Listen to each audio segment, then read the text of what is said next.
to Paragon Solstice Transformation Series. My name is Emily Rentas. I'm the owner and founder of Paragon Solstice Incorporated. And this is the transformation series that is featured on YouTube. This is everyday stories of individuals sharing their personal stories of transformation and resilience in their life and/or business. And today I have the opportunity to talk to Angela. Angela is a brain and health empowerment coach who really works with clients to understand their brain, understand their diet, seeing techniques and skills that are going to help them maximize their performance. And she's here today to talk about her own personal experiences of transformation and resilience. And I'm happy to have her here today. So Angela, thank you. Please share to us a little bit about you and your work and what got you started as a brain health empowerment coach. Well, thank you for that introduction. And I'm so pleased to be here with everyone, sharing what knowledge I can to help anyone that's out there. So yes, I am a brain health empowerment coach. I am also a movement specialist. And what I have found is that through doing so many things that I've sort of stumbled through my life, I've learned quite a lot. And not just from myself, but from the connections and the people that I've come in contact with, which has been some of my best teachers in life. And I feel like no matter who we come in contact with, there's always something that we learn from them. So that's number one key I would teach anybody that I would coach, is that remember, our teachers come in many shapes and sizes, and sometimes it's even our children. So I wrote a book called Opening Our Minds to Our Brain's Potential, but the subtitle is, are we our children's teachers or are they ours? Because they can teach us a lot in life. So what helped you kind of see that these instances where even working with your children is teaching you something? When was kind of the moment that you realized that dynamic is a very important dynamic for lessons learned? Well, that goes back a long time, and why I started studying the brain, actually. I started studying the brain like when I was really young, because people in my family came across illnesses and sicknesses that affected their brain. Like anybody else, there's no driving force like the driving force of somebody in your family that is ill or sick. So it started off with my grandfather way back when he had a stroke, and I was kind of young then. And I thought to myself, well, what is a stroke, and what happens with a stroke, and why do certain people lose this or that? And I started studying back then, but as time passed, it seemed like there were so many events that led me in the direction of learning about the brain, and particularly with my children. My daughter ended up with a rare form of epilepsy that wouldn't allow her to sleep at night. So we all know how we feel when we get maybe one night's affected with no sleep, or 2 nights affected with no sleep. But multiple nights can be very extremely debilitating. And so that was quite the learning experience for my daughter, as well as myself and my entire family. And some of the things I learned are some of the things that you learn through trial and error. And what we learned is that there was no medication that would really work for her. It is a rare form of epilepsy called epilepticus sleep syndrome. So it's quite a mouthful, also known as Landau-Kleffner syndrome. There is no medication that really works for that type of disorder. And so that made me seek and find out all kinds of methods and techniques that were maybe not so mainstream, a little bit more mainstream today. Mm-hmm. Things like neurofeedback, things like how to train your brain to do things when you have circumstances that prevent you from, I guess, doing what you could normally do. So, it was quite a path of learning. And because I learned from my child, I feel like that had set so much in place for me through the years because I had to find a solution. The doctors weren't finding a solution, but I was going to find a solution to try to make her as, I guess, productive as she possibly could as a human being, as a child, and of course, as she was growing up, and now she's a young adult. So, wow, yeah. that I could only imagine going through that. And this is your child and you're trying to find answers, and even looking towards somebody like a doctor, hoping that you can find those answers, to only find that they're not. What would you say helped you to keep going, to say there is some type of solution, there is some type of relief or method? What kept you going to find these solutions? Well, it's interesting studying the brain, really, and understanding a little bit more that we have way more capacity than we possibly could even think that we have. We can move beyond so many circumstances when we put certain things in place for ourselves. We ourselves are energy forms. And if we find what actually provides us energy, whether it is meditating and quieting the mind, which to me was my lifesaver. Without that, because I spent so many nights not sleeping with her, because when she was young, she was probably maybe 9 or 10 years old. What would happen is, she would not cycle. And because it was like a seizure that she was having in the middle of the night, she would wake up screaming. So what happens is, of course, when somebody wakes up like that, it's hard to settle back down. Oh, yes. It's hard to quiet the mind. But the key thing that I found is that, guess what? That's the way life is. We have our sympathetic nervous system, which keeps us all keyed up all day long. We have the parasympathetic nervous system, which is our quieting.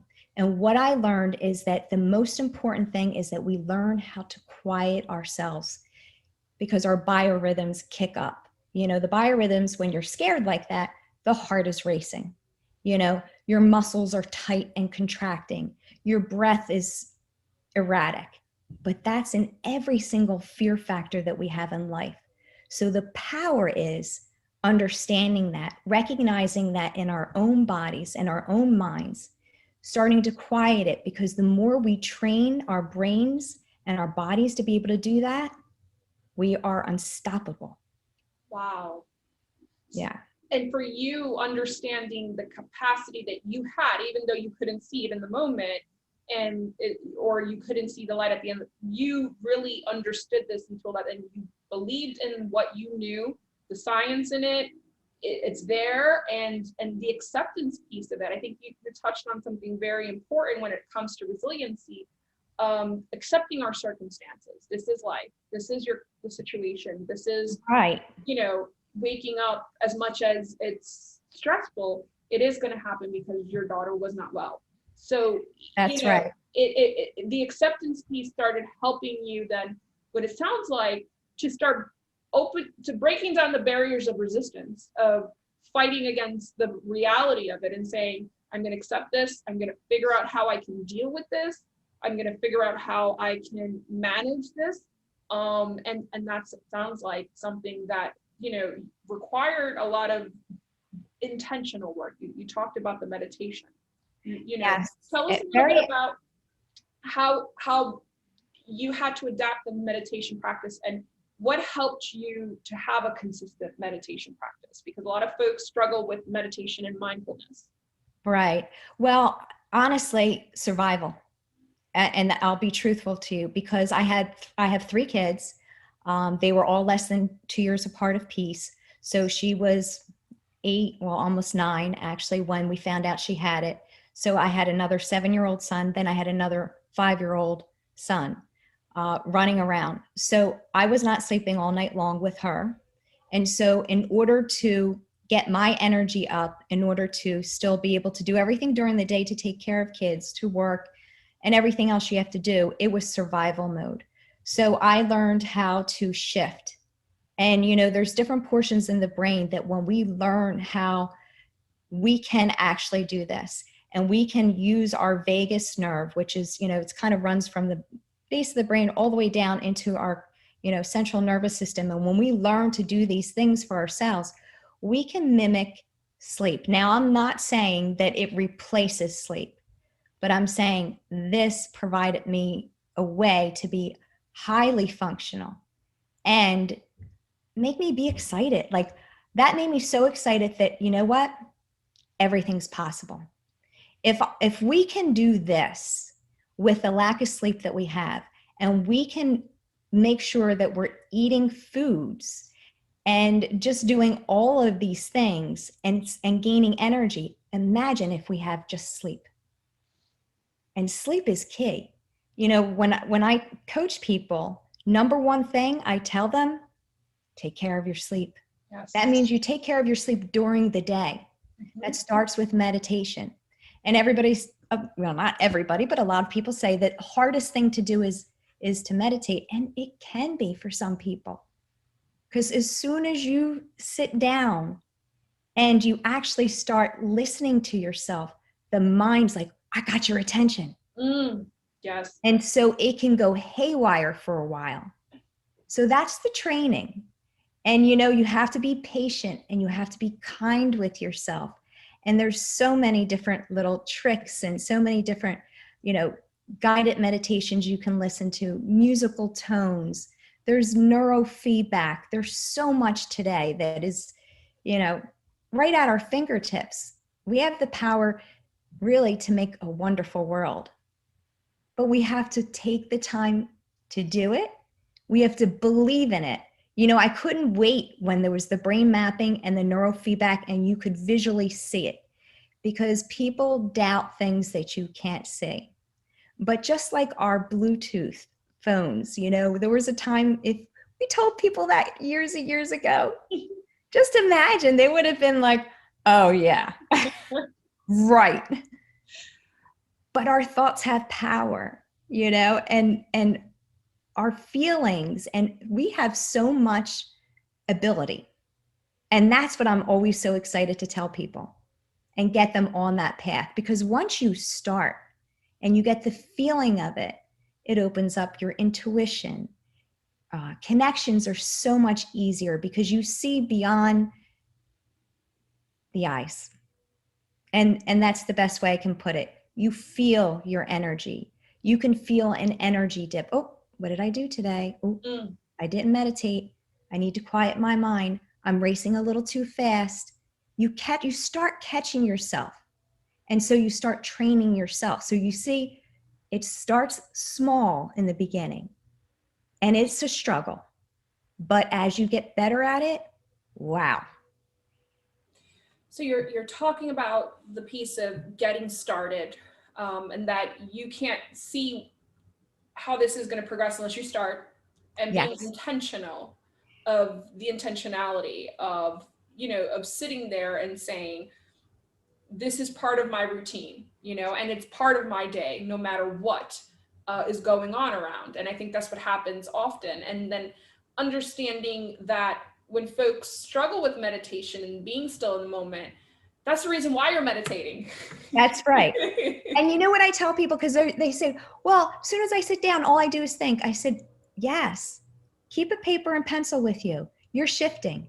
And no matter what, you're doing something good for yourself. You're actually going from beta, which is that sympathetic nervous system, and shifting over to the parasympathetic nervous system. Whether you have a million thoughts or not, you're shifting from beta to alpha. That's the more creative.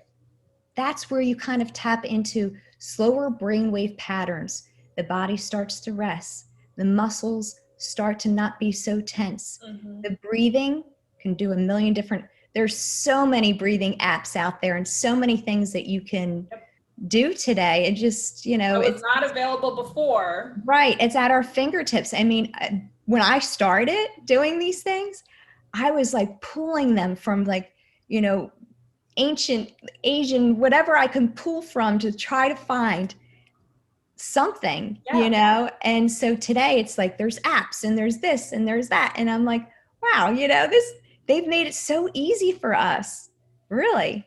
Which also, on the flip side, if you are not aware of it, can kind of control or dictate, you know? Well, that is true. And guess what? It's not a one size fits all. Yeah. And that's what I would say to people, if this isn't working for you, there's a wealth of different things that could work. Yes. And try to find the space between the thoughts. Don't concentrate so much on the thoughts.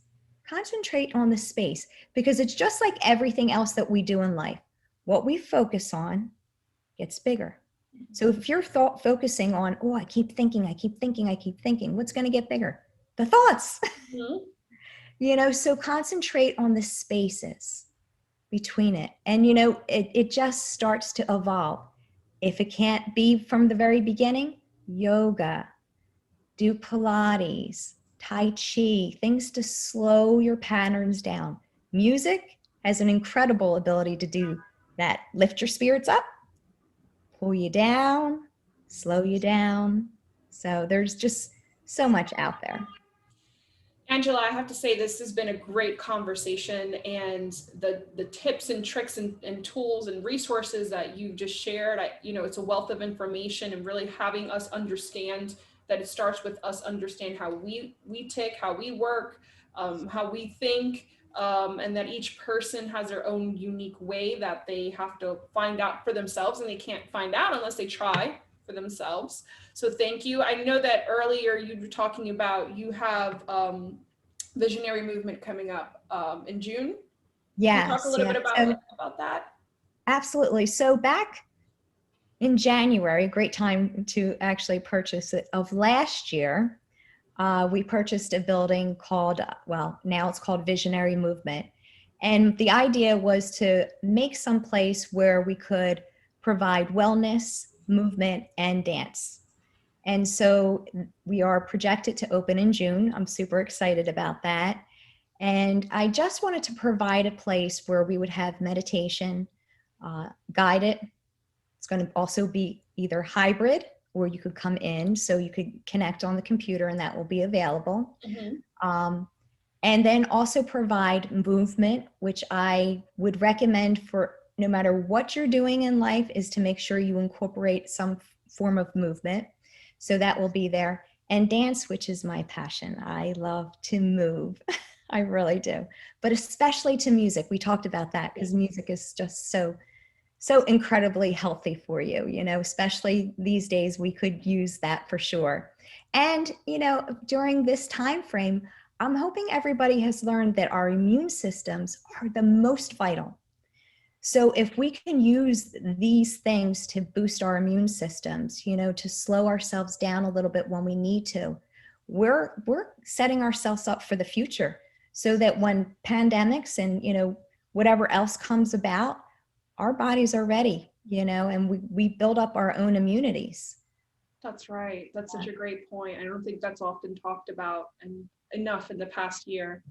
Yeah. So, Angela, thank you so much. In the description box below, you can be able to connect with Angela and learn more about her work and her work with Visionary Movement. Congratulations on your new endeavor. That's an amazing project to have, to be part of the community, to provide that is so needed. The more that we can have places like this that provide like a hub or a haven where people just focus on their wellness, we're going to create a much healthier community and world. So thank you, Angela. Well, thank you. I appreciate you and your time and what you're doing, because I think what you're doing is absolutely wonderful as well. Thank you so much. And thank you those who have joined to watch this. I appreciate your time, and talk to you guys soon. Bye-bye. Bye-bye.